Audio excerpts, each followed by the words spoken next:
mofinaina isan'andro atolotry ny mpitandrina rakotina valina maoly.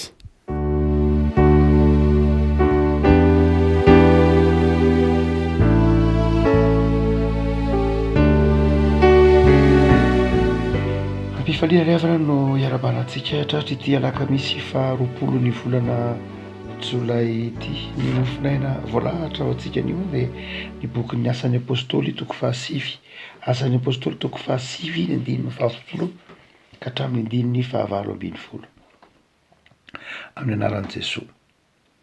Ary nisy mpianatra anankiray tany Damaskosy atao hoe Ananiasy, ary hoy ny tompo tamin'ny fahitana. Ary Ananiasy dia hoy izy, ity aho tompoko. Ary hoy ny tompo taminy, mitsangana ka mandehanany amin'ny lalana atao hoe Imaitsy, ka iza ao an-tranon'i Jodasy, izay lehilahy atao Saoly avy any Tarsosy. Fa indro efa mivavaka izy, ary izy efa nahita lehilahy atao hoe Ananiasy niditra ka nametra tanana taminy mba ahiratra indray ny masony. Ary Ananiasy namaly hoe, tompoko, efa reko tamin'ny maro ny haben'ny ratsy nataony zany lehilahy zany tamin'ny olona masina tany Jerosalema. Ary mana fahefana tia koa avy tamin'ny mpisorona be izy hamatotra izay rehetra miantso ny anaranao. Fa hoy ny tompo taminy, mandehana fa fanaka voafidy izy ho fitondrana ny anaraka eo anatrehan'ny jentilisa sy ny mpanjaka ary ny zanak'Israely. Fa asehoko azy ny abetsahany izay tsy maintsy aretany ho voninahitry ny anarako. Ary nandeha Ananiasy ka niditra tao an-trano, dia nametra tanana taminy ka nanao hoe, ry Saoly rahalahy, ny tompo dia Jesosy izay niseho taminao teo amin'ny lalana lehanao no efa naniraka ahy mba ahiratany masonao, ary mba ho feno ny fanahy masina ianao.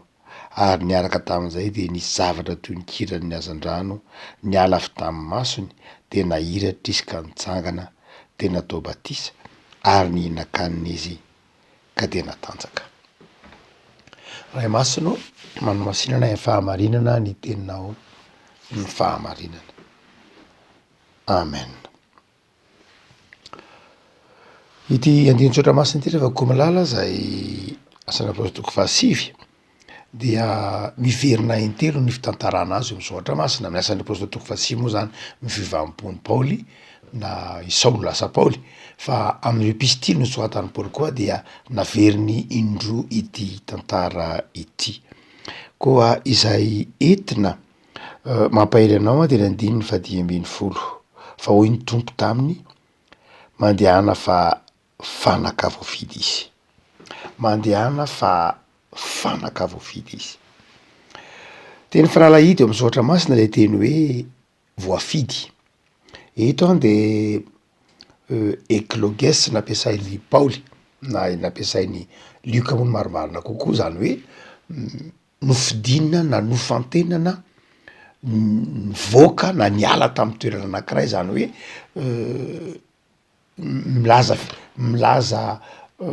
milaza fihetsehina lay fifidianana zany teny hoe niala tamin'ny toerana anankiray, nifindra tamin'ny toerana anankiray, fivanasata zany. Andriamanitra zany raha miteny eto manao hoe fanaka voafidy izy de fanaka efa niova zata, fanaka efa niova nampiasana azy, fanaka efa tsy lay nahazatra azy teo, tsy lay fomba ny teo ntsony nampiasana azy. Lay fakale teny hoe eklogeo na eklogos de milaza koa hoe milaza hoe miala am'lay toerana izay maka mifindra amin'ny toerana anankiray. Fa ilay teny hoe fanaka dia skafos amin'ny teny grika. Lay hoe skafos dia sambo ny dikany, sambo na lakana ny dikany. Mipetsaka moa ny hevitra teny hoe skafos io, fa eto dia azo apetraka hoe fanaka zay fitaovana hoentina miampita rano, fitaovana hoentina mandeha, fitaovana hoentina mamakivaky rano na ranomasina, zay le hoe skafos eto. Paoly zany eto dia ny tompo zany raha tenen'ny Paoly, ny tompo eto raha mitenen'ny Paoly hoe fanaka voafidy teny eo an-tsainy de zao ho ampiasaina hivezivezy, fitaovana ampiasain'ny tompo hivezivezena, ho taingenana, entina manao dilavitra, entina mitondra entana, entina mitondra vaovao mahafaly, zay le hoe skafos. Ary zay nge mahatokany paoly miteny hoe apôstôly gentilisy satria fitaovana zay mandehandeha be tahaky sambo lakana sy ny tahaky zany sy tokony adonotsika fa ny zava-dehibe ny toerany atao hoe lakana eo amin'ny ansambo eo amin'ny tantaran'i Jesosy sy ny apôstôly. Jesosy tao anatin'ny tao anatin'ny lakana kely no nitsofony tafio-drivotra ny sambo zay nisy Jesosy ny mpianatra. Jesosy tao anatin'ny lakan'ny Petera no nitoroteny ary dia rehefa aveo nampiasan'ny lakan'ny Petera de niteny manao hoe mandehana ry soy amin'ny lalany ny aratonao. Jesosy sy ny lakana, Jesosy sy ny mpianatra de tsy misaraka mihitsy. Ary eto de zao Paoly de tondrona hoe lay fanaka na lay lakana zay ny fantenana, lay lakana zay nofidina manokana. Afaka malala eto de inona ny toetran'izany hoe fanaka voafidy. Raha ohatra Paoly zany ka nofidin'ny tompo, niala niova sata, niala avy any amin'ny satan'ny ny fariseo, niala avy any amin'ny satan'ny olona préare, niala avy any amin'ny satan'ny olona manome toerana ny fahalalana sy ny savoir, manoloana ny finoana, olona miala avy any amin'ny satan'ny fakahalana, miala avy any amin'ny satan'ny tsy fitiava-namana, ary dia iova saty Paoly, iova toerany Paoly, iova fiainana mihitsy Paoly. De hoe ny tompona hoe fanaka voafidy izy. Ravako inona ny toetrany fianaka voafidy? Inona ny toetrany fianaka voafidy amin'ity tantara zay eto am-pilatanantsika ity? Voalohany de zao, ny fanaka voafidy de zao olona efa nihaona tamin' Jesosy. Olona efa nihaona tamin' Jesosy. Olona efa nifanojo tamin' Jesosy. Paoly na Isaoly araky ny fantarantsika azy tany am-piandohana de olona zay nivolavolaina tamin'ny toe-tsaina jiosy, nivolavolaina tamin'ny toe-tsain'ny fariseo, nivolavolaina tamin'ny vavahan'ny testamenta taloha, ka niaina taminy hoe maso solon'ny maso, nify solon'ny nify, niaina taminy hoe valifaty. Ary Saoly dia zay tonga Paoly de niafana fo mihitsy tamin'ny fanenjena vavahana kristianina, ary tena nihevitra mihitsy izy fa ny fivavahana jiosy ihany no an'ny fivavahana marina. Raha toa ka izay ny toetrany Saoly de tsy azon'ny tompo avetraina, tsy azon'ny tompo ampiasaina avetrana izy. Satria ny tompo Jesosy de Andriamanitra fitiavana, Andriamanitra ny fanetretena, Andriamanitra ny famelan-keloka, Andriamanitra ny fitiava-namana. Saingy izany rehetra zany dia tsy fantatry Paoly na i Saoly. Ny fantany de zao Andriamanitra mpamalifaty, Andriamanitra zay manavaka, Andriamanitra zay tsy azo vazivaziana fa masika. Dia izay no Andriamanitra fantatry Paoly, Andriamanitra ny testamenta taloha. Zay ny fieveran'ny Paoly marimarina kokoa lay Andriamanitra ny testamenta taloha, fa tsy de zay loatra moa Andriamanitra, fa ny fieveran'ny jiosy aza no zay. Andriamanitra de fitiavana hatrany am-piandohana, fa ny fieveran'ny jiosy n'Andriamanitra no zay. Ary dia izay toetra izay koa no tao anatin'ny Saoly. Inona nataon'ny tompo ary mba tonga azy ho fanaka voafidy? Ny tompo no noseho tamin'ny Saoly teny an-dalany Damaskosy ka nanova azy. Ny antsoina hoe fibebahana amin'ny teny grika strefo lay matoa-teny, de izao hoe olona izay nitodika ka nifampijery tamin' Jesosy. Voambolana fanalahidy mihitsy ao amin'ny lioka ny teny hoe strefo. Ndray maky Petera rehefa voady tamin' Jesosy nanao hoe ny olona rehetra Jesosy de afaka miala aminao, ny olona rehetra Jesosy de afaka mivadika aminao, ny olona rehetra Jesosy de zao afaka mandahanao, fa za Petera tsy hivadika aminao mihitsy. De hoy Jesosy taminy, tsy mbola misy ako maneno akory an'io dia anda intelo ianao. Dia tamin'ny fotoana nitsaranan'i Jesosy io tantara io, rehefa nitsarainy Jesosy dia Petera nanaraka an' Jesosy nanodidididina teny fa tsy sahany seho miariary. Tamin'ny fotoana anankiray naneno ny akoho, Petera zany efa nandahany Jesoa intelo nametrahany olona fanontaniana manao hoe ianao oatra ny namany io Galilianina io, ianao oatra hitany oatra ny efa hitany niaraka tamin'io koa ianao, de nandahy intelo Petera tsy za zany, tsy za zany, tsy za zany. Kanso raha fantany voananiniko dia nifampijery Jesosy Petera, nitodika nijery any Jesoa Petera. Na marina kokoa nitodika nijery any Petera Jesoa, nifampijery zany Jesoa, zay le hoe strefo. Nitodiky Petera de nijery any Jesoa, de ny masony Jesoa nijery any Petera, de nahatonga any Petera nahatsiaro hoe tena nanota fa nandahy intelo ny tompo. Tsy le hoe izay tompo masony Jesoa zay nahatonga any Petera nahatsiaro fa diso, izay tompo masony Jesoa zay rehefa nitodika nijery any Jesoa Petera de nifanonjo ny mason'izy amy rahalahy de nitomany mafy Petera ho ilika. Revako izay le tompo mason'Andriamanitra izay le mahatonga fiovampo, izay le mahatonga fiovana. Paoly eto danany Damaskosy na i Saoly dia nifanojo tamin' Jesoa. Tsy voalaza eto moa hoe nijery maso an' Jesoa loatra Petera, i Paoly na i Saoly, fa Jesoa any an-danitra no niteny tamin'ny Saoly manao hoe ry Saoly nahoana ianao no manentsika aho. Ho tsika manao hoe fanaka voafidy ny olona voalohany indrindra rehefa nifanojo tamin' Jesoa izy, nanompo maso tany am' Jesoa izy, nifanena tamin' Jesoa izy, zay ny voalohany dingany antsoina hoe fanaka voafidy. Olona niona tamin'ny tompo ka resy lahatra fa mila miova, resy lahatra fa mila miova sata, mila miova fomba fiasa, mila miova fomba fisaina. Ny teny grika anankiray faharoa zay ilazana ny fimepahana metanao hoe meta, fiovananao hoe nanosy saina, zany hoe mila miova fisainana.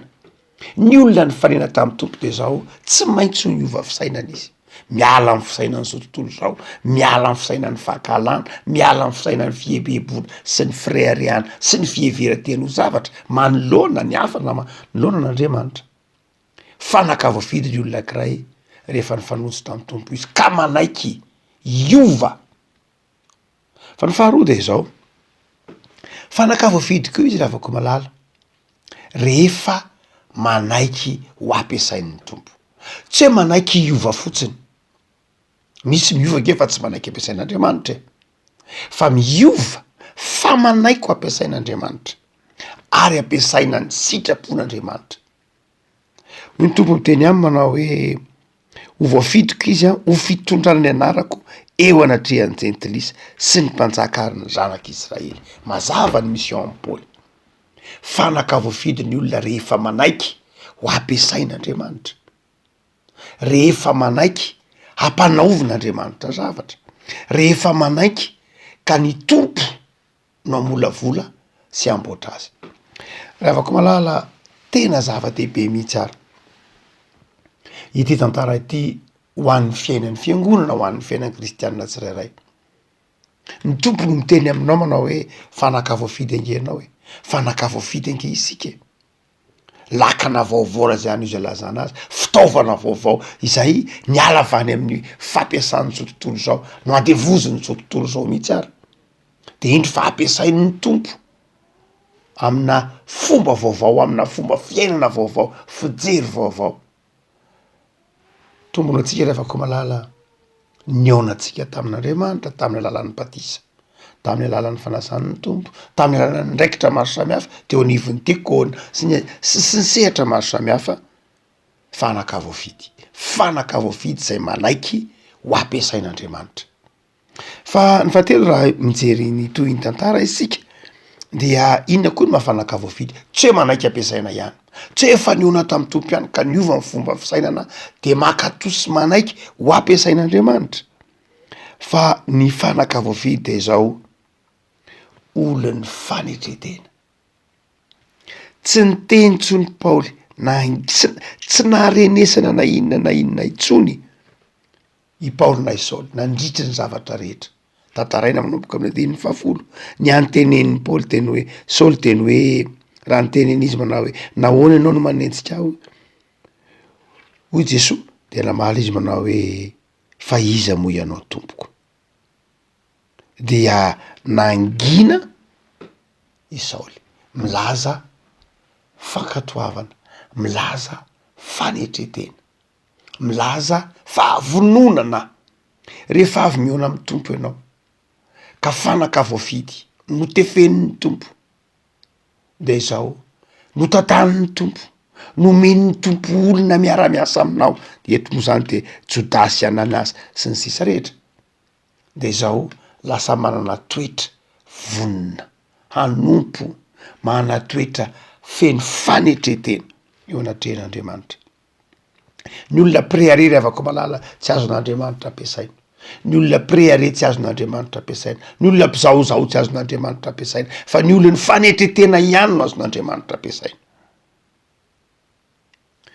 otsika manao hoe anankiray am'izay toetra mampiavaka ny mpanompon'Andriamanitra ilay fanetretena Jesosy de efa nanafatra ny mihitsy manao hoe tandremo tsara fa ny manetritena no asandratra ary ny farany indrindra izay aseho ny ety andiny 10 ka hatramin'ny 20 ity ny amin'ny hoe fanaka voafidy de zao olona mahiratra olona sitrana olona afaka ny andiny 17 de manao hoe de niaraka tamin'izay dia nahiratra ny mason'ny Saoly ary nisy toy ny kiratrondro niala tamin'ny masony andiny 20 kira nahazan-drano niala tamin'ny masony ny fanaka voafidy de zao sitrana tsy azon'Andriamanitra ampiasaina hoe raha vako malala raha tsy izy ihany ny manafaka tsy azon'Andriamanitra ampiasaina ny olona raha olona jamba ara-panahy tsy mahafantatra ny lalan-kizorany raha olona tantany-dava aza-doroana fa ny tantanin'ny Paoly no tantanin'ny Paoly manomboka amin'ny andininy fa 7 tapany farany de manao hoe dia tsy nahita na inona na inony Saoly ary ireo ny tantana azy ka nitondra azy ho an'ny Damaskosy ry havako ny olona izay ampiasain'ny tompony fanaka voafidy de zao olona sokafan'ny tompony maso ny ahafantatra iona amin-Jesoa olona izay nosotran'ny tompony fiainam-panahiny nosotran'ny tompony fifandraisany tamin'ny manodidina azy zay ny dikany hoe de nihinan-kanina izy ka natanjaka ny olona ampiasain'ny tompo fanaka voafidy zao ny tompony mikarakara ny fiainany fahasalamany ny zavatra rehetra izay ilainy ka tonga azy ho azon'Andriamanitra ampiasaina olona tsy tantany-dava intsony tany am-boalohany Saoly de ny tany am-boalohany Saoly de tsy nihinana na inona na inona hoy izy andiny fa simana hoe ary tsy nahita izy hatelona sady tsy nihinana ny sotro fa rehefa aveo izy de zao am'andiny 20 ary niaraka tamin'ny seta nisy zavatra toy ny kirana azan-drano ny alafy tamin'ny maso ny tena hiratra izy de nitsangana ka natao batisa ary nihinan-kanina izy ka natanjaka mifanohitra am'ilay andininy 7 ny andininy 20 satria nahoana satria niona tamin'ny tompo izy nandray famelan-keloka izy nametrahan-tanany izy vita batisa izy zandretrany lalan'ny olona zay fanaka voafidy manaiky no tantanin'ny hafa aloha manaiky ho ampianarin'ny hafa aloha manaiky ho tsofina homen'ny tompontsodrano amin'ny alalan'ny fiangonana amin'ny alalan'ny hafa aloha manaiky anetry tena zandretrany lalana hitondran'Andriamanitra ny olom-boafidy fa rehefa mandalo am'izany ny olom-boafidy de zao matanjaka izy mahajoro izy azo ampiasaina izy afaka malala aza misalasala ny amin'ny toetra zay niantson'Andriamanitra antsika ry havako fa itsika de fanaka voafidy fanaka nofidian'Andriamanitra niala tamin'ny maizina mby amin'ny fahazavana mahagaga de mahareta am'izany fifidianany tompo anao zany efa niova saty ianao efa tsy izao tontolo zao tsony mampiasa atsika tsy ny tenantsika tsony mampiasa atsika tsy ny filantsika tsony mampiasa atsika fa fahasoavan'Andriamanitra no zany de aoka ry havako malala hifaly amin'ny fanarahana an'Andriamanitra sy ny fanompona fa avakisika tompo am'saotranao zahay fa efa nifidy eny aniala tamin'ny maizina ho amin'ny fahazavana mahagaga ianao nefa nanafaka anay, nanazava ny fonay ary nanala ny fahamaizinana taty anatinay ka tonga takatray ny mazava, fantatray ny mazava, arahanay ny mazava de ianao Jesoa zay famelan-keloka. Mampianatra anay ireo tompo eto fa fanakavoavidy zay ka ianao no mampiasa anay amin'izay tianao ampiasana anay. De omeo anay tompo ny toe-po mankato, ny toe-po mahay mankasitraka, ny toe-po manetry tena sy faly mandrakariva amin'ny fanarahana anao. De mivavaka izay tompo ho an'ny olom-bo antso rehetra, ny kristianina rehetra, ampahirezo atsiary fa masina ny antsonao, sarobidy ny antsonao. Ianao no manefy, ianao no mitaiza, ianao no manolokolo mba hahavitanay ny asa fanompon'ny fahamasinanao. Raha kofy amin'ny ranao zay Jesoa, ho marina eo anatrehanao. Ampahirezo ny fanoloran-tenanay hitoetra mandrakariva ao aminao Jesoa. De jereo tompo ny tokantrano misy anay, jereo ny asanay, jereo ny fanirinay, ampahirezo zay ho fiasana mahatoky mandrakariva eo ampelantananao. Noho ianao Jesoa. Amen.